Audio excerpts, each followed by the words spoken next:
Halo sahabat pelajar, Assalamualaikum warahmatullahi wabarakatuh.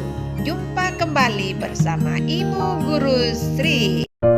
Sahabat cerdas, apa kabar kalian hari ini?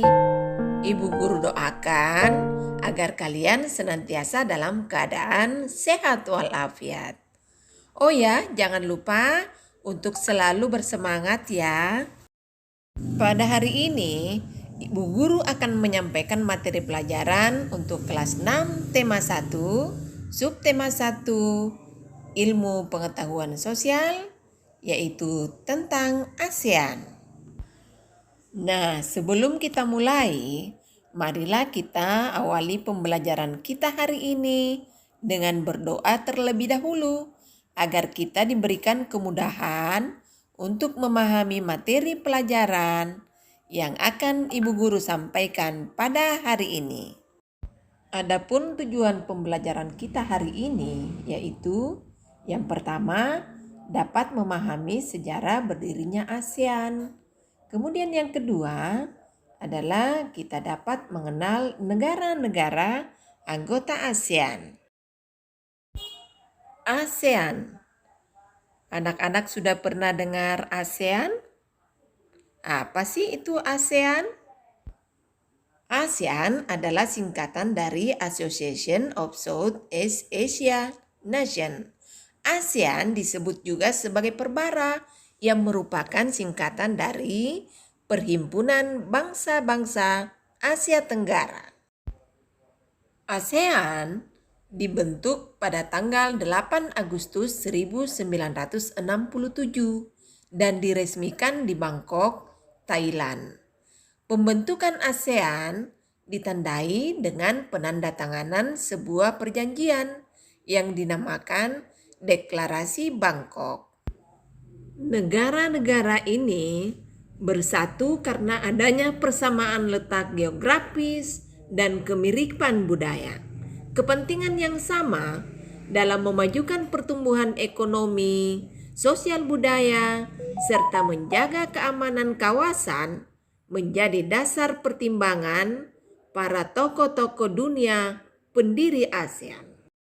Kemudian para utusan dari kelima negara tersebut yang sekaligus merupakan tokoh-tokoh pendiri ASEAN adalah Adam Malik dari Indonesia, Tun Abdul Razak dari Malaysia, Tanat Koman dari Thailand, S. Rajaratnam dari Singapura, dan Narciso Ramos dari Filipina. Saat ini ada 10 negara yang menjadi anggota ASEAN. Berdasarkan urutan waktu bergabungnya, negara anggota ASEAN tersebut adalah yang pertama 5 negara pendiri, yaitu Indonesia, Malaysia, Thailand, Singapura, Filipina, yang bergabung pada tanggal 8 Agustus 1967. Yang kedua Brunei Darussalam bergabung pada tanggal 7 Januari 1984.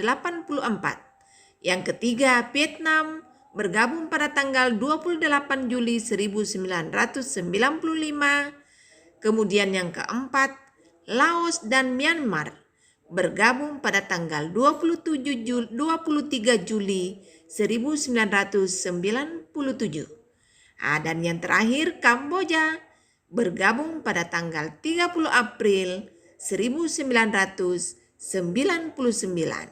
Nah, anak-anak, itulah 10 negara anggota ASEAN saat ini. Nah, anak-anak, coba perhatikan gambar yang berikut ini. Ini adalah bendera dari 10 negara ASEAN, yaitu mulai dari bendera Brunei Darussalam, Kamboja, Indonesia, Laos, Malaysia, dan yang di bawahnya Myanmar, Filipina, Singapura, Thailand, dan Vietnam. Nah, anak-anak, masyarakat negara-negara ASEAN memiliki kehidupan sosial budaya yang unik. Nah, kalian bisa pelajari pada pelajaran berikut ini ya. Yang pertama adalah Brunei Darussalam. Kampung Ayer adalah desa terapung di Brunei Darussalam.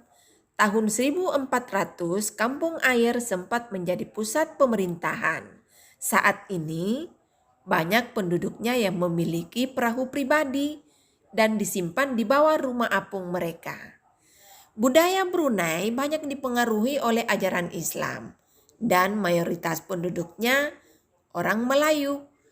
Kata Brunei berasal dari kata nah baru yang diucapkan oleh Awang Alok Betotar, penemu negara ini. Kata Darussalam berarti tempat yang damai atau rumah keamanan. Berikutnya adalah Malaysia. Patung Dewa Murungga di Malaysia merupakan patung berukuran 42,7 meter. Patung ini terletak di Batu Kapes, gua yang merupakan salah satu kuil Hindu di luar India yang paling populer, yang didedikasikan untuk Dewa Marungga. Malaysia memiliki kota yang bernama Georgetown, yaitu kota yang terdaftar dalam UNESCO. Kota ini terletak di Pulau Penang. Georgetown adalah kota yang memiliki ragam jenis budaya. Banyak gedung peninggalan masa Eropa dan bangunan bernuansa Melayu Tionghoa.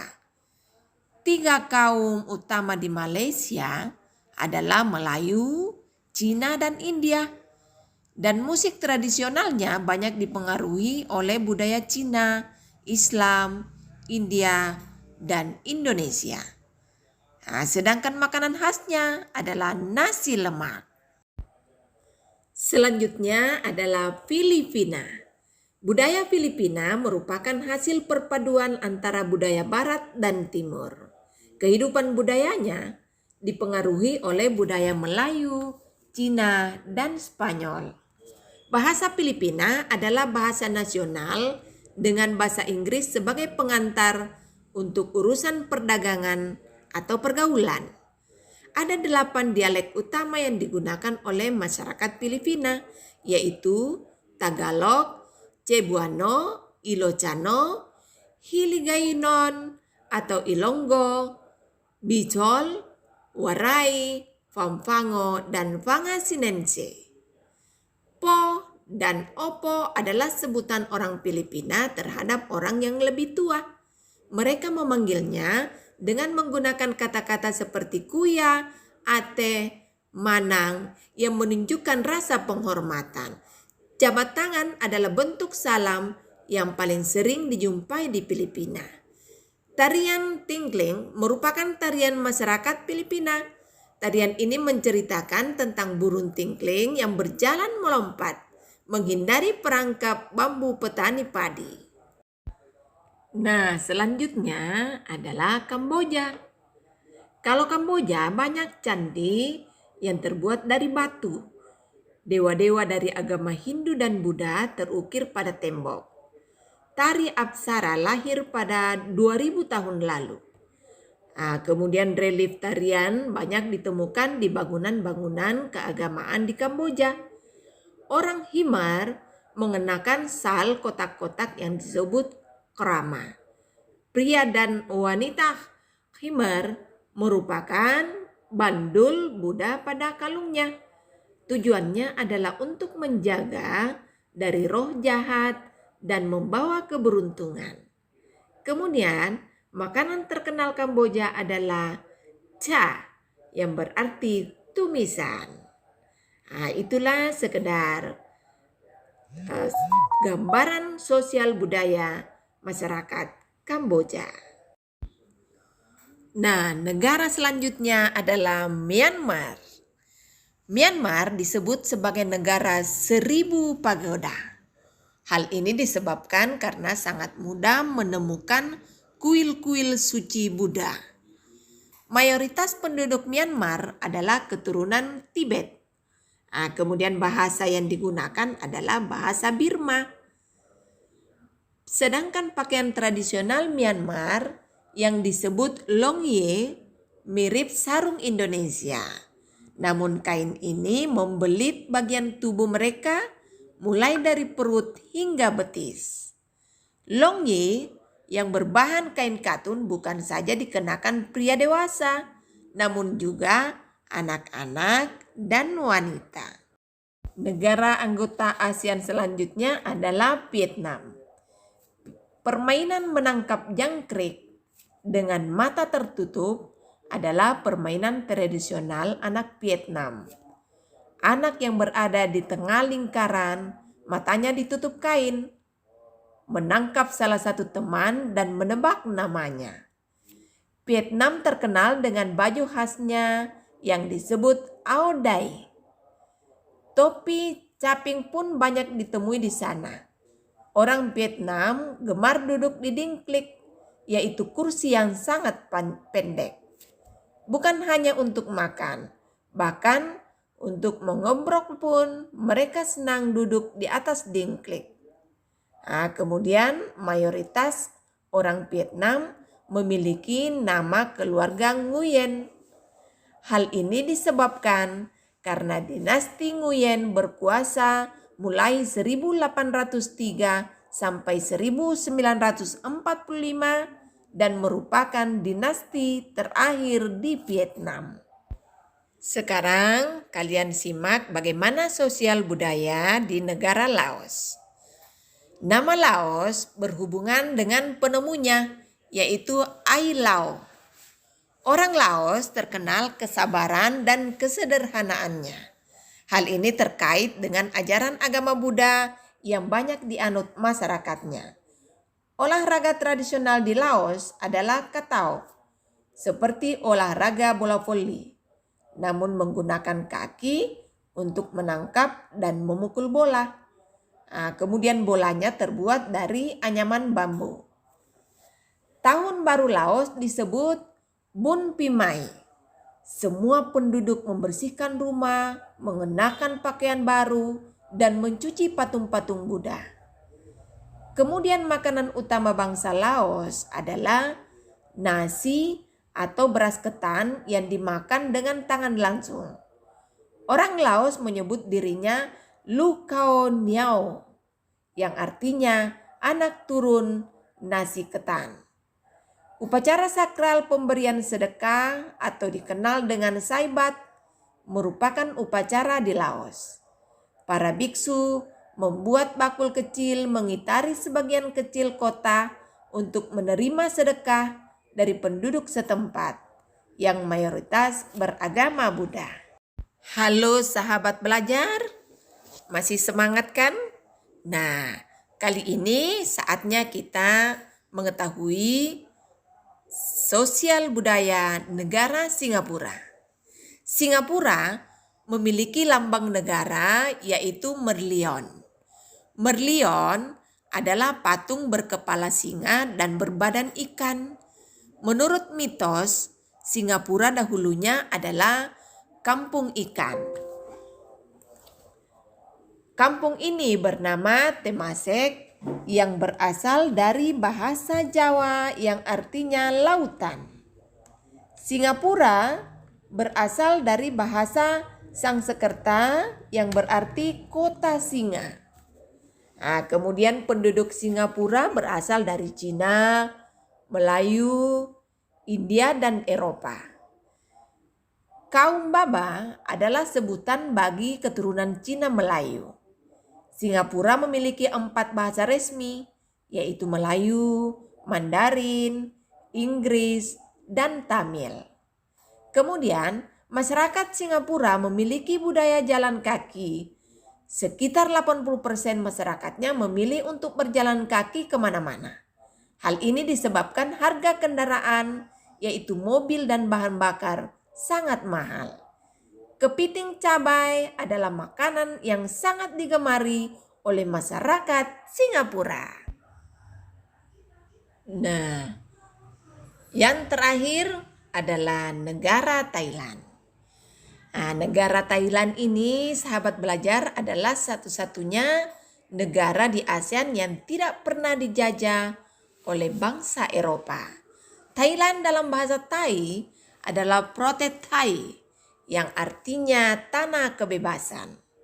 Sejak tahun 1800-an, Thailand berubah nama antara lain Siam dari bahasa Sanskerta yang artinya gelap atau coklat, dan Thailand. Ramakien adalah cerita nasional Thailand yang memengaruhi kehidupan masyarakatnya. Di Thailand, kepala adalah bagian tubuh yang paling dihormati. Tidak ada orang yang akan berani menyentuh kepala, bahkan kepala anak-anak.